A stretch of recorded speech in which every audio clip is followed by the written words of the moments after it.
Welcome to our iron lantern project. This is going to be a 2-class project. Today we are going to be making the candles with the radiant light coming out from the wicks. And next class we will turn these into lanterns. So I pulled out just a few from previous students that we've done in the past, where we've done a top and a bottom so that they're hanging. It's kind of like an outdoor light, right? You hang it from the top and it's a sconce, or it can sit on a tabletop and still kind of look like a sconce. So these are some examples. We're going to do all this lattice work next class and the different tops, but today we're going to end with something that looks like this. Get these out of the way and show you what we're going to need. I have a piece of white paper cut to 6 inches by 10. You are going to need a pencil, a yellow and orange marker, and I've even made some palettes ready to go here with just orange and yellow available. Obviously, you're going to need a water container as well. All right, so before you even go crazy putting your name on this,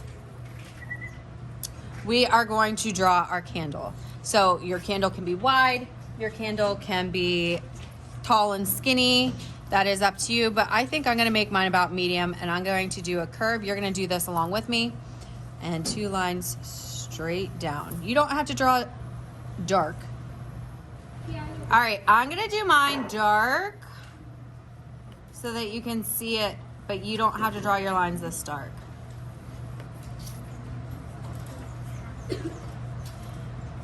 All right, so this is a candle, right? We're gonna do some drips of wax. Think of slime. Think of just like little blobs, a little thicker at the bottom, and comes back up.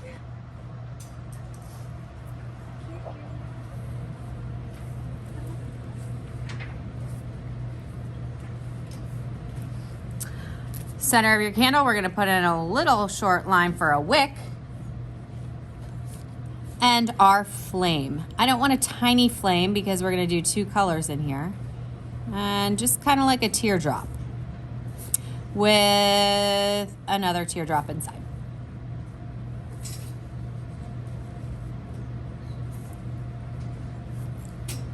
Then, before we get rid of our pencil, we are going to flip it over. And on the bottom edge, you are going to write your name and class code. I am clearly just writing name, and your class code is 4 and whatever the first letter of your teacher's last name is. So in this case it's H, but if you're joining me in another class or you're watching this online, it's probably not 4H. All right, so I am now done with my pencil. I am going to move to markers. Now you can do this a couple different ways. This case, and this is gonna take you literally 30 seconds so you can share. You can have the yellow on the outside and the orange on the inside, or the orange on the outside and the yellow on the inside. The choice is yours.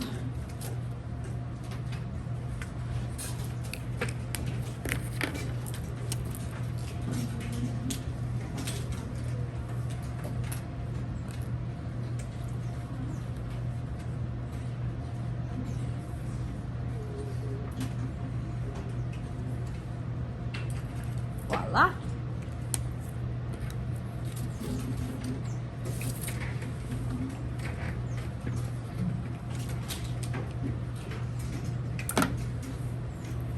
And the next step, we have to pass out some supplies. I'm going to zoom out. So you are going to just sit back, relax, and watch this next step. And then I will get you your palettes, cut you loose here in a moment.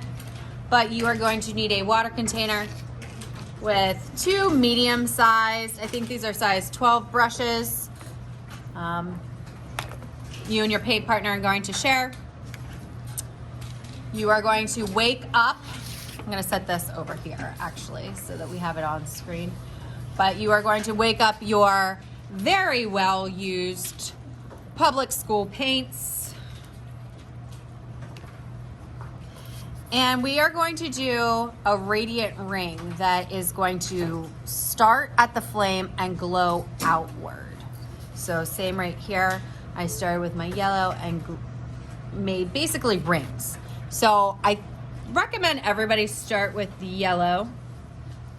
And you are basically going to make a ball around your flame. Now, we are using washable markers.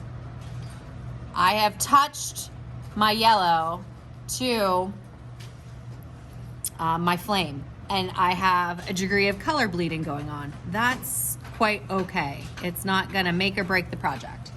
All right, so I have a ring of yellow. I am then going to, I don't really need to wash my brush out, but I'm going to then take my orange and go around.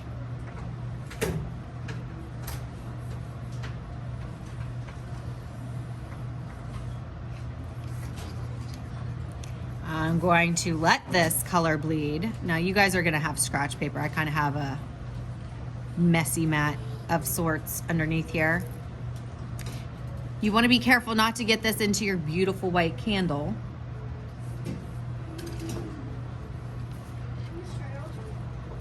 What are we gonna do for the bottom when it goes over the top?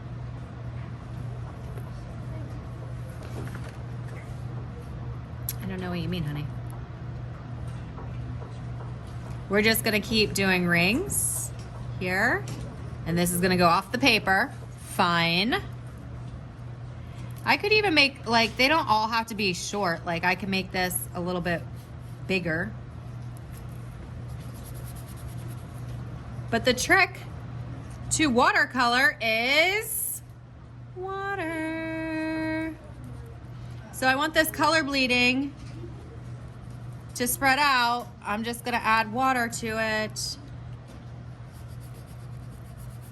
I think I'm gonna let my orange go all the way down. So you're doing rings, but how many rings you do is kind of up to you. I obviously want more than 2 rings. I don't want it in my candle, and I want some color bleeding in between them. So if I don't have enough going on, I'm just going to go back and kind of like make it bleed more. If you go into the candle a little bit, it's not that big of a deal. You honestly won't notice it once we put all the ironwork on. Like this one I went into, you don't notice it at all, not a big deal. This is then going to be carried on the scratch paper to the drying rack so that next class we can come back and do the black portion of the ironwork of our lanterns. Okay? Questions?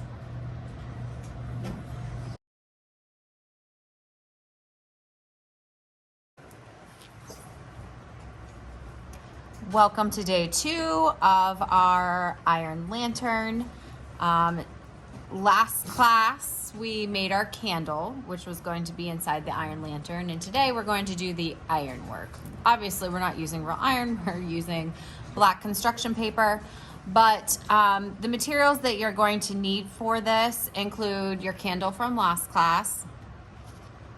You are going to need wet glue, scissors, 2 pieces of pre-cut paper for the top and bottom, just cut to the width of your paper. They could be larger or smaller. I think these ones are 3 by 6, but you could even go a little bit bigger if you wanted your top to be bulkier, but 2 1/4-inch sides. And then on your table, I have trays of, I'm sorry, these are 1/2-inch strips, and these are 1/4-inch strips of black paper. Notice how nice and neat the tray is right now. When you turn it in at the end of class, I would like it to be similar to this, okay? Not crazy strips that are all gluey sticking up all over the place, okay? I do have a couple printouts for visuals. I also have some that I'll pull up on the screen after the demonstration.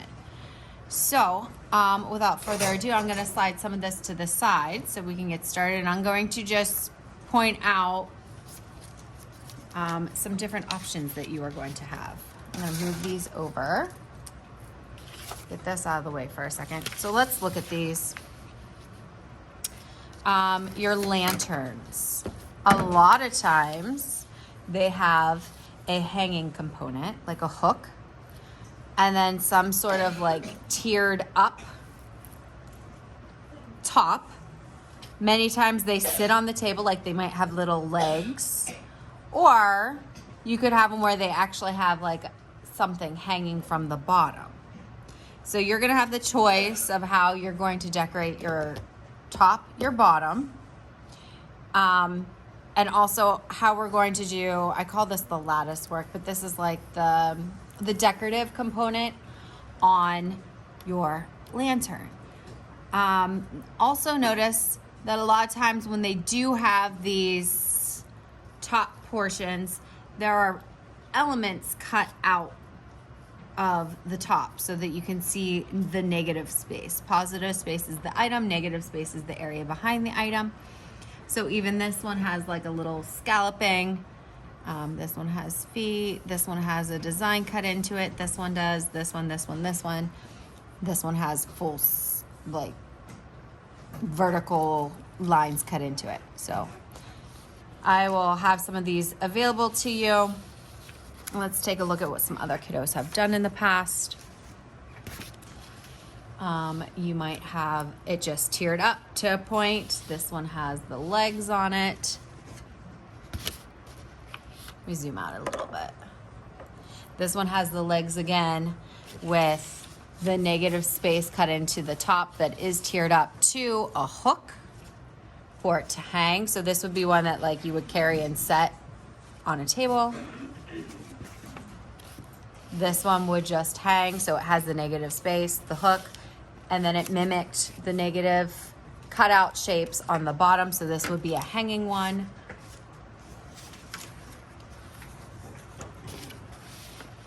Cutout shapes with the feet.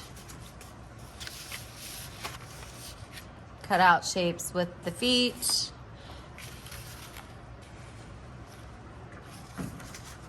I kind of like this design though. I'm going to leave this one here. Closer feet, and this is even a smaller one. So let's take a look at the lattice work, have you? So you could do a crisscross design, this one straight up and down with two parallel horizontal lines. This one just basically has it at the top and the bottom. This one right here has two lines, kind of like an interesting window composition. So you're going to need to think about what you're not only going to do on the top and bottom of your lantern, but then what you are going to put over top of what would be protecting the glass from elements coming into it. All right. Well, let's get into ours, shall we? You are going to have your candle. I said you're going to need to get, after this demonstration, 2 pieces of paper, 2 half-inch strips of paper, and then you're going to need this tray, which I'm going to put on your table of the little ones. The very first thing that I am actually going to have you do is the top and bottom. So this is going to be symmetrical with a vertical line of symmetry. What happens on the left is going to be happening on the right. You're not going to have something going up the side. Both of these will actually get folded in half.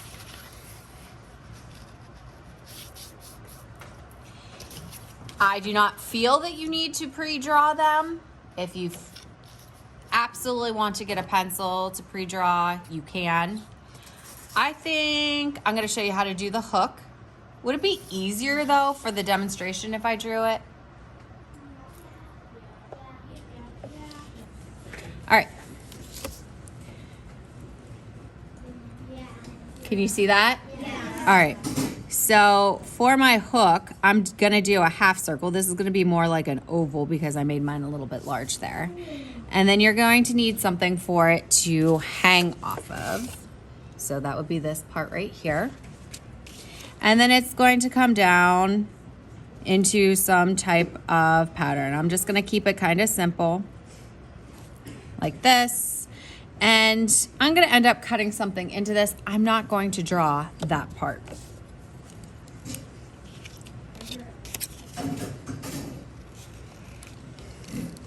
So I am going to cut this out. And I don't know, I'm gonna do some kind of cutaway there. But Mrs. Shardle, I want something right here, and I want it to be the same on both sides. Easy. Fold that in half there.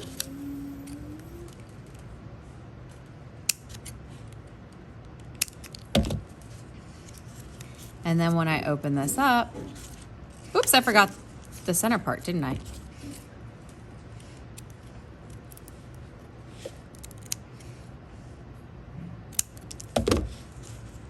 Now, when I open this up, I will have a top.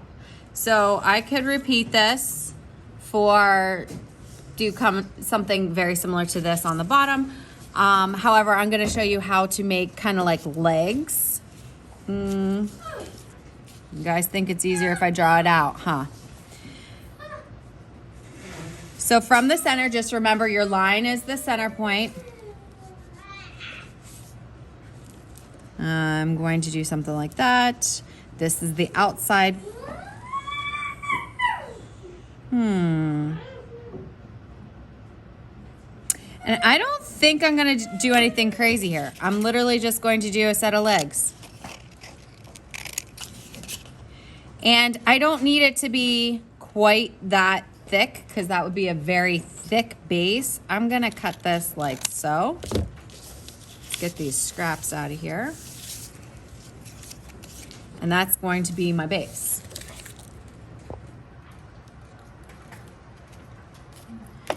So now that I have this, I am going to take our 1/2 inch strips. Now these are larger than you actually need. We can cut that to size at the end, which we're gonna do a lot of cutting to size at the end. Wet glue, remember if you can see the white, it's closed or it has dried glue on it and you can just pick it off. But you have to twist it open so that there's a neck. You can see the neck.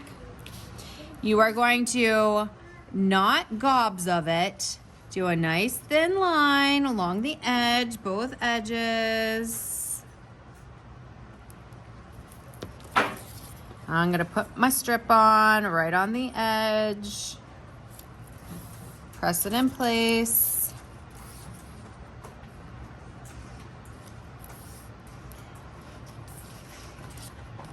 I'm going to go ahead and cut this to size right now, so I'm just gonna flip it over. Snip, snip. What gets messy with this project are all these little pieces. So just kind of keep them together because they'll probably have a little bit of glue on them. I'm gonna go ahead and put my top on, my bottom, and technically, once you have this done, you have a lantern. I mean, it's now done, but it's just not all that exciting, right? Let's make it exciting. Don't grab 15 of these things. You're not gonna need 15 of them. What do I want to do? Is there anything in particular you guys want to see? I mean, you could do just a simple X. Yeah, honey.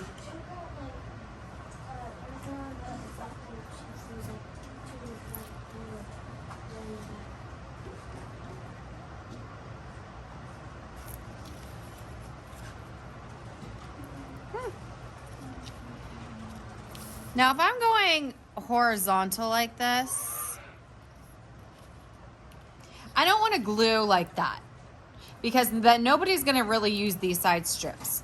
But if I glue like that, when I cut off, I have short pieces that other people can use. I think I'm going to do something like this.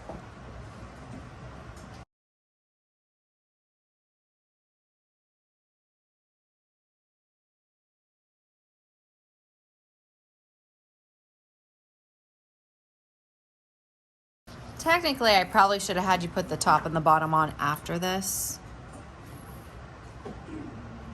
Doesn't make that much of a difference. It just looks a little bit more polished. Cut. Cut. I'm gonna cut that right there.